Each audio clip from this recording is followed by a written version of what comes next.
अस्सलाम वालेकुम viewers, rich Pakistan की नई एपिसोड के साथ मैं हूं आपका होस्ट अब्दुर्रहमान। पाकिस्तान को अल्लाह ने वसाइल, रिसोर्सेज, मिनरल से रिच किया था, लेकिन बदकिस्मती से हमने उनसे इस्तेफादा नहीं किया और कर्जे ले लेकर हमने खुद को रिच करने की कोशिश की और हालात यहां तक पहुंच गए हैं कि अब इस मुल्क के ऊपर 77,104 अरब रुपए का कर्जा चढ़ चुका है और ये ज़्यादा 30 जून सन 2023 तक के हैं। अभी स्टेट बैंक ऑफ पाकिस्तान ने इसके बाद की कैलकुलेशन नहीं की। फैक्ट्स एंड फिगर्स तो बहुत दिल दुखा देने वाले हैं, लेकिन शेयर करना इसलिए भी जरूरी है कि अवाम को शऊर आए। पीडीएम की साबका हुकूमत ने अपने 16 में से 15 माह के दौरान 30 जून सन 2023 तक जो नए कर्जे और लायबिलिटीज ऐड की हैं वो 23,500 अरब रुपए हैं। अभी जुलाई के महीने के फिगर्स नहीं आए, वो डाल लेंगे तो 1,200 अरब रुपए मजीद ऐड कर लीजिए, क्योंकि पीडीएम हुकूमत अपने 16 में से 15 माह के दौरान हर रोज औसतन 41 अरब रुपए का जो कर्ज है वो लेती रही है।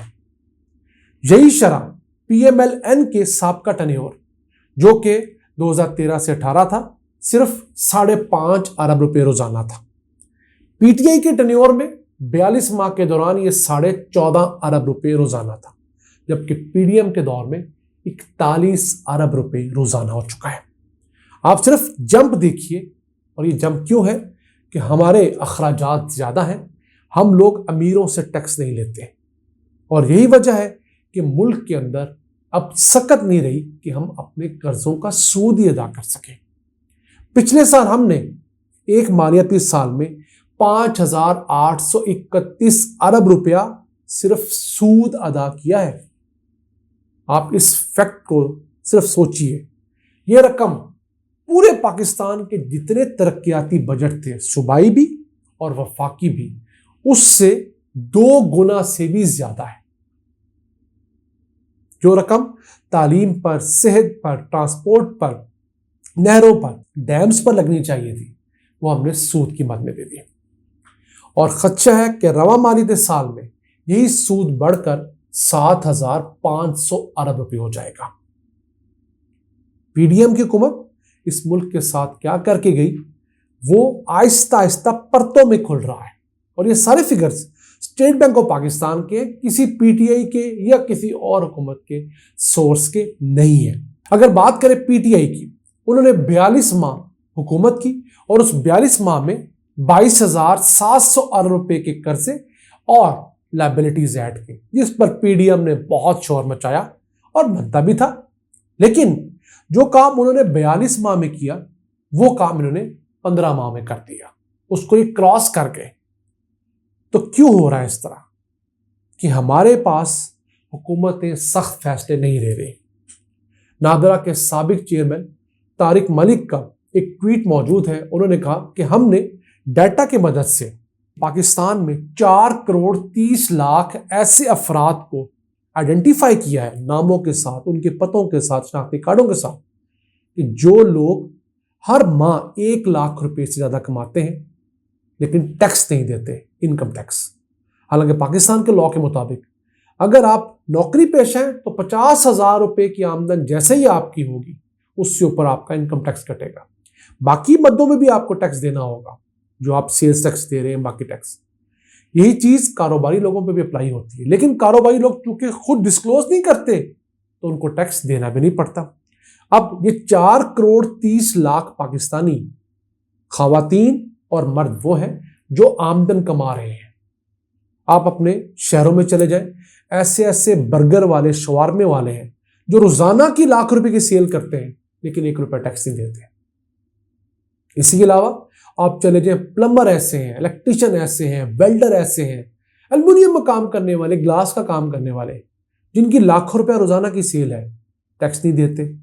फिर ऐसे किसान हैं, ऐसे आड़ती हैं, ऐसे कमीशन एजेंट हैं, इनकी लाखों रुपया सेल है और महाना आमदन इन सब लोगों की लाखों में है, करोड़ों में है, लेकिन वो इनकम टैक्स नहीं देते, खुद को बचा कर रखा हुआ है।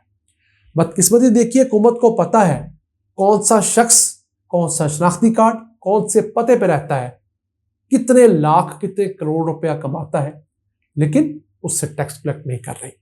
अगर इन 4,30,00,000 खूब पैसे कमाने वाले पाकिस्तानियों से सिर्फ इनकम टैक्स ले लिया जाए जिस तरह के नौकरी पेशा से लिया जा रहा है, तो 1,500 अरब रुपए का टैक्स कलेक्ट हो सकता है।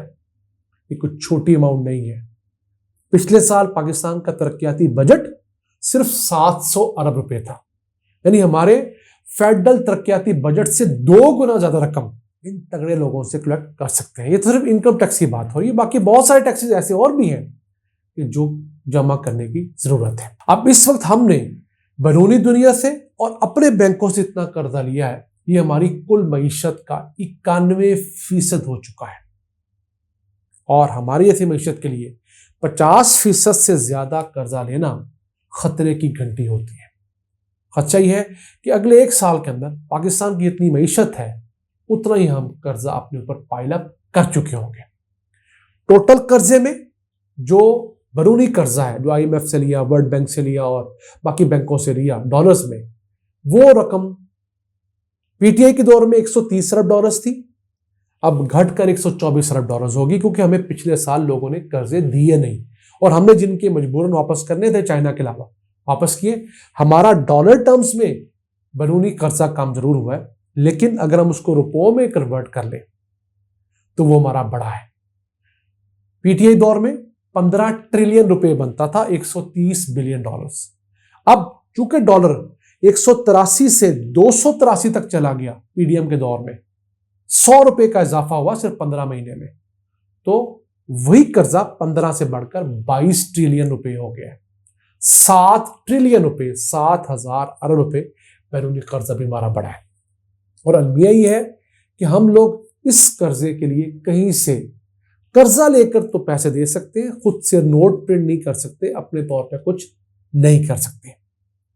तो हमारी हुकूमत जो भी आएगी, खा इमरान खान की हुकूमत आए, PDM की आए, उसके लिए इतनी बड़ी लैंड माइंस है, इतना घना जंगल है, इतनी पुरखतर वादियां हैं कि 5 साल वो हुकूमत भी तड़पेगी और आवाम को तो बर्बाद करके रख देगी। इल्ला ये कि हमारी हुकूमतें फैसला कर लें कि उन्होंने अमीरों से जो हक बनता है वो पूरा टैक्स लेना है, खा वो पार्लियामेंट का हिस्सा क्यों ना हो, खा वो जागीरदार MNA वजीर क्यों ना हो, खा वो बड़ा सनतकार क्यों ना हो, खा कोई रिश्तेदार क्यों ना हो। तभी एक सूरत ऐसी बनती है कि ये मुल्क अपनी जरूरत से ज्यादा टैक्स कलेक्ट करने की सलाहियत रखता है, लेकिन कर नहीं पाता।